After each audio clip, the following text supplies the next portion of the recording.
Hi అండి, అందరు నమస్కారం. నా పేరు కిరణ్. ఇప్పుడు మనం మాట్లాడుతున్నాం బ్రహ్మముడి సీరియల్ ఎపిసోడ్ రివ్యూ గురించి అయితే మాట్లాడుతున్నాం. బ్రహ్మముడి ఎపిసోడ్ సీరియల్ రివ్యూ కన్నా ముందు మీకు ఒక చిన్న ఇన్ఫర్మేషన్ అయితే ఇద్దాం అనుకుంటాను. ఇప్పుడు బ్రహ్మముడి మనకు 7+ టీఆర్పీ అయితే వస్తుంది, మీ అందరూ తెలిసిన విషయం కదా. అసలు 7+ టీఆర్పీలో మన బ్రహ్మముడిని ఎంతమంది చూస్తూ ఉంటారు అనేసి మీకు ఒక డౌట్ రావచ్చు. అంటే ఎన్ని లక్షల మంది చూస్తూ ఉంటారు అని ఒక డౌట్ రావచ్చు. దానికోసం అనేసి నేను క్లియర్గా టీఆర్పీని ఎలా క్యాలిక్యులేట్ చేస్తారు, అలాగే టీఆర్పీ రేటింగ్స్ మనం చూసేది ఎలా చూస్తున్నాం, వాళ్ళు ఎలా తెలుస్తాయి వాళ్ళకి మనం చూసే విషయాలు అనేది ఒక వీడియో అయితే చేసినాను. ఎవరైనా మిస్ అయితే మాత్రం ఖచ్చితంగా ఆ వీడియోని చూడండి, మన ఛానల్లో ఉంది. చాలా ఇంట్రెస్టింగ్గా ఉంటుంది. వీడియో లాస్ట్ వరకు చూసారంటే మన 7+ టీఆర్పీకి ఎన్ని లక్షల మంది చూస్తూ ఉంటారు అనేది మీకు క్లారిటీ వస్తుంది. అంతమంది ఫ్యాన్స్ ఉన్నారు ఆఫ్టర్నూన్లో కూడా అనేసి బ్రహ్మముడి ఫ్యాన్స్ అయితే నెత్తిన పెట్టుకున్నారని చెప్పొచ్చు. ఎందుకంటే అంత లక్షల మంది చూస్తూ ఉంటారు అనేసి నాకే షాక్ అయింది. ఆఫ్టర్నూన్ కూడా అంత లక్షల మంది చూస్తూ ఉంటారు అనేసి మీరు చూసారంటే మీకు కూడా ఒక ఐడియా వస్తుంది. ఐడియా వచ్చిన తర్వాత మీరు కామెంట్ చేయండి, ఈ వీడియో చూసి వచ్చాను సార్, బ్రహ్మముడి మీరు చెప్పిన తర్వాత వచ్చాను అనేసి. నాకు కూడా సంతోషంగా ఉంటుంది.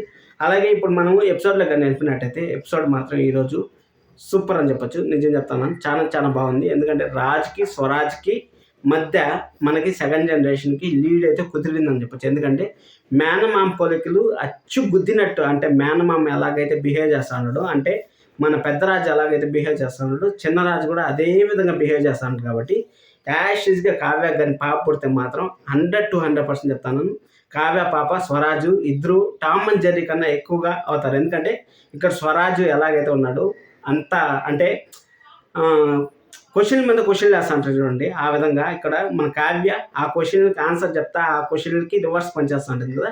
అదేవిధంగా కావ్య అమ్మాయి అవుతుంది, రాజు అయితే అబ్బాయి అవుతాడు. ఖచ్చితంగా మంచి ఇంట్రెస్టింగ్ ఎపిసోడ్స్ అయితే డైరెక్టర్ గారు ఆలోచిస్తారనేసి నేనైతే అనుకుంటాను. అలాగే ప్రకాష్ గారు నాకు ఒకసారి మెసేజ్ చేశారు, నేను మొన్న చెప్పినాను సండే అనాలిసిస్లో కూడా చెప్పాను. సండే అనాలిసిస్ కూడా ఎవరైనా మిస్ అయ్యింటే ఖచ్చితంగా వెళ్ళి చూడండి. ఎందుకంటే అక్కడ రేవతి గారు అపర్ణ గారు కలుస్తారా లేదా అనేది కూడా మీకు క్లారిటీగా చెప్పాను. సెకండ్ జనరేషన్ ఎలా ఉంటుందని కూడా ఒక క్లారిటీగా అయితే చెప్పాను. అక్కడ డైరెక్టర్ గారు మీరు చెప్పేదంతా చూసేస్తాను సార్ అనేసి అన్నారు. మీరు కామెంట్లంతా, మీరు పెట్టే కామెంట్ ప్రతి ఒక్క కామెంట్ కూడా సూపర్ అసలు. ఎందుకంటే మీరు పెట్టే కామెంట్లను బట్టి నేను కూడా ఇంకా కొంచెం ఎనర్జీతో మీ ముందరకైతే వస్తాను బ్రహ్మముడి సీరియల్ రివ్యూ చెప్పడానికి.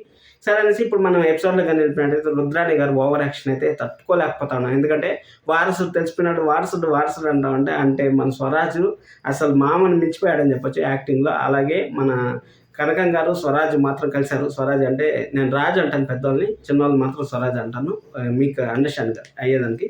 అక్కడ స్వరాజ్ మాత్రం మన కనకం గారితో కలిసిపోయి రుద్రాణి గారికి అయితే రేపు చొక్కలు చూపిస్తా అంటారు అనేసి మనకైతే తెలుస్తుంది. అలాగే రుద్రాణి గారు ప్రసాదంలో అయితే ప్రెగ్నెన్సీ పోయేదానికైతే ఆ పౌడర్ని అయితే కలిపారు. ఆ పౌడర్ని కలుపుతా అంటే ఆ పౌడర్ తీర్థం తీసుకునేటప్పుడు మనకు వినాయక స్వామిని పదే చూపించారు. అంటే తీర్థం ఎవరిని మార్చేశారా, ఎవరినో చూసారా? అక్కడ స్వరాజు కనకం గారు అయితే ఉన్నారు. స్వరాజ్ కనకం గారు చూసినట్టయితే లేదు. ఎందుకంటే చూస్తే మనకు పర్టికులర్గా అన్నిసార్లు అయితే చూపారు కదా తీర్థం తీసుకునేటట్టు, చూసినట్లేదు. కానీ ఏదో ఒకటి వినాయక స్వామి దయతో ఏదో ఒకటి కావ్యాకి ఏమి జరగకూడదు అనేసి మేము అయితే గట్టి కోరుకున్నాం. అలాగే నిన్న ఎపిసోడ్లో మనం ఒక ఇంపార్టెంట్ కీ రోల్ గురించి మాట్లాడుకోవాలి. ఎందుకంటే స్వప్న కూతురు జాతకం ఏమైనా చెప్పిస్తారేమో, అంటే స్వప్న కూతురు జాతకం ఎలా ఉంటుంది ఏమనేసి చూద్దామనేసి నేనైతే వెయిట్ చేశాను. కానీ అక్కడైతే మన ఏమీ చెప్పలేదు. నీ పెంపకంలో పెరిగిందంటే ఇల్లు కూల్చేది అవుతుంది కానీ మంచిది ఎలా అవుతుంది రుద్రాణి గారు అనేసి మన ప్రకాశం గారు చెప్పిన దానికి బామ్మ గారు కూడా అప్రిషియేట్ చేశారు. అది ఒక మాత్రం జరిగింది. అది కానీ కొంచెం కానీ మనకి ఏదైనా హింట్ ఇచ్చింటే బాగుండేదని నాకు అనిపించింది. ఎందుకంటే విలన్ అవుతుందని మనం ఇప్పుడు కాదు ఎప్పటి నుంచి అనుకుంటా ఉన్నాం కదా, ఆ విలన్ అవుతుందా లేదా అనేసి. అలాగే రేవతి గారిని అయితే చూడకుండానే ఇంటికైతే పంపించేస్తారు. 100% మన అపర్ణ గారు అయితే చూడకుండా ఇంటికైతే పంపించేస్తారు. ఎందుకంటే అపర్ణ గారి దగ్గర ఇంకా స్కోప్ లేదు సెకండ్ జనరేషన్ రావాలంటే. ఖచ్చితంగా ఇంకా దాదాపు 1 మంత్ టైం పట్టేటట్టుంది. సీరియల్ అనేది ఇంకా బాగా ల్యాక్ చేస్తున్నారు. ఇది అయిపోయిన తర్వాత వినాయక చవితి అయిపోయిన వెంటనే మన యామిని క్యారెక్టర్ రుద్రాణి గారు మళ్ళీ కొత్తగా ప్లాన్లు అయితే మొదలు పెడతారు. ఎందుకంటే ఇక్కడ ఫెయిల్ అవుతుంది రుద్రాణి గారు. తీర్థంలో ప్రెగ్నెన్సీ ముందు కలిపారు కదా, అది తాగరు, అదేదో లాగా డిస్టర్బ్ అవుతుంది అంటే స్వరాజ్ వల్ల ఏమన్నా డిస్టర్బ్ అయ్యి అదేమన్నా తీర్థం కింద పడిపోవడం ఆ విధంగా ఏమన్నా జరగచ్చు.